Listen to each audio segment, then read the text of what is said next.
पतझड़ की बात, या यूं कहें कि शरद पवार साहब ने भी एक बारी जमींदारों की बात करी थी और कहा था कि कांग्रेस पार्टी एक ऐसी पार्टी है जो जिसको लगता है अभी भी सारी ज़मीन बरकरार है उसकी, लेकिन तब से अब तक बहुत पानी बह गया कह लीजिए यमुना में। लेकिन अभी भी अलायंस जो आपके घटक अलायंस पार्टनर्स हैं उनको लगता है, चाहे वो बिहार में हो चाहे महाराष्ट्र में हो, कांग्रेस जो है टांग खींचने का काम करती है और कांग्रेस जो है बैगेज है। तो क्या आपको लगता है कि आगे का रास्ता किस तरीके से आप लोग साधेंगे? आप मुझे एक हमारे अलायंस का नाम बता दीजिए जिसने कहा हो कि कांग्रेस बैगेज है। ये आपके शब्द हैं। सचिन, आप भी बिहार में थे, मैंने आपको बिहार में देखा है, कितनी लड़ाई हुई राजद के साथ। आपने शब्द का प्रयोग किया कि हमारे अलायंस पार्टनर्स, माफ कीजिए, चाहे समाजवादी पार्टी है, चाहे डीएमके है, चाहे शिवसेना, सारी पार्टियों के साथ हम लोग हैं और हर अलायंस में सीट शेयरिंग में थोड़ी बहुत ऊपर नीचे होती है। लेकिन आपने कहा कि बैगेज है। मैं आपको बड़ी विनम्रता से कहना चाहता हूं, इंडिया अलायंस मजबूत था, मजबूत है और रहेगा। आने वाले अनेक चुनाव हम मिलकर साथ लड़ेंगे। स्टेट शेयरिंग में, सीट शेयरिंग में, स्टेट्स में थोड़ा बहुत हम लोग, क्योंकि हम नेशनल पार्टी हैं, रीजनल पार्टी का एक एम्बिशन होती है, हर जगह होता है। लेकिन ये इसका मतलब नहीं है कि वो हम उस आंकड़े को भूल जाएं, क्योंकि जोशी जी आप बहुत आंकड़े में प्यार करते हैं, सुनते हैं। सुनो मेरी बात, एनडीए के आए इस लोकसभा में 292 सीट्स, इंडिया अलायंस के हैं 234, गैप है सिर्फ 45-50 सीटों का। तो आप जो प्रदर्शित करते हो ना कि पूरा देश फतेह कर लिया, वो भी दिखाया हमने। आप, मैं समझ रहा हूं, वो भी तो मेरा जो आंकड़ा गलत तो नहीं है ना।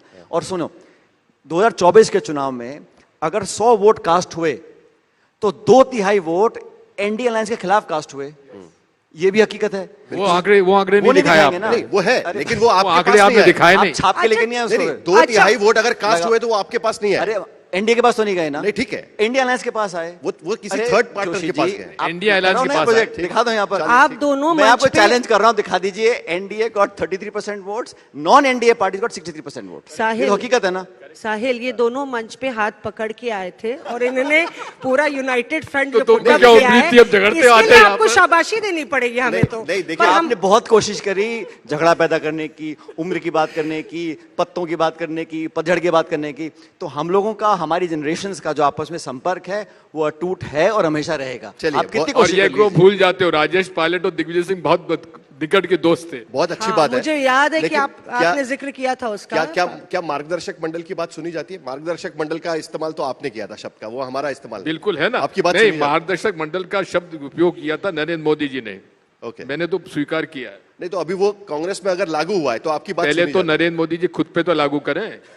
दिग्विजय जी, ये भी सुनने में ये भी सुनने में आ रहा है कि भाई पार्टी में जो संगठन में बड़ा फेरबदल हो सकता है, अंदर केंद्र में, मतलब कांग्रेस पार्टी में चर्चा है। लेकिन जो एक दिक्कत है कि बहुत सेंट्रलाइज कमांड है। Rahul Gandhi decentralisation of power की बात करते हैं, लेकिन कांग्रेस में एक ही हाई कमांड है और उसके दरवाजे सभी नेताओं के लिए खुले नहीं रहते।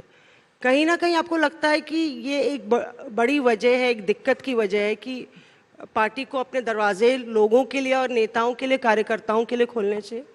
सुनवाई इंदिरा जी जो है, किसने कह दिया कि बंद है दरवाजे?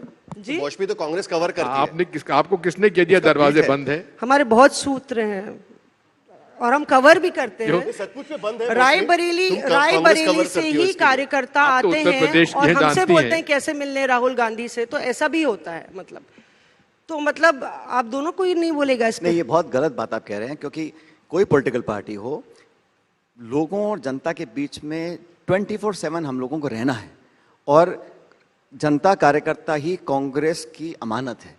आप सोचिए कि हमारे बहुत नेता हैं, बहुत मुख्यमंत्री, वो हमारी अमानत नहीं है। हमारी जनता, हमारे समर्थक, हमारी विचारधारा से एग्री करने वाले लोग और हमारे वर्कर्स इस पार्टी की ताकत हैं और 24 घंटे हम सब लोग उनके लिए मौजूद हैं। और आपने कहा नेतृत्व की बात, कांग्रेस में हमारे निर्वाचित अध्यक्ष खड़गे साहब हैं, पार्लियामेंट्री पार्टी के नेता सोनिया गांधी जी हैं, विपक्ष के नेता राहुल गांधी जी हैं। चला कौन रहा है पार्टी कौन चला रहा है? राहुल गांधी की? हम चला रहे हैं भाई पार्टी को मिलके, हम उनके महासचिव हैं खड़गे साहब के।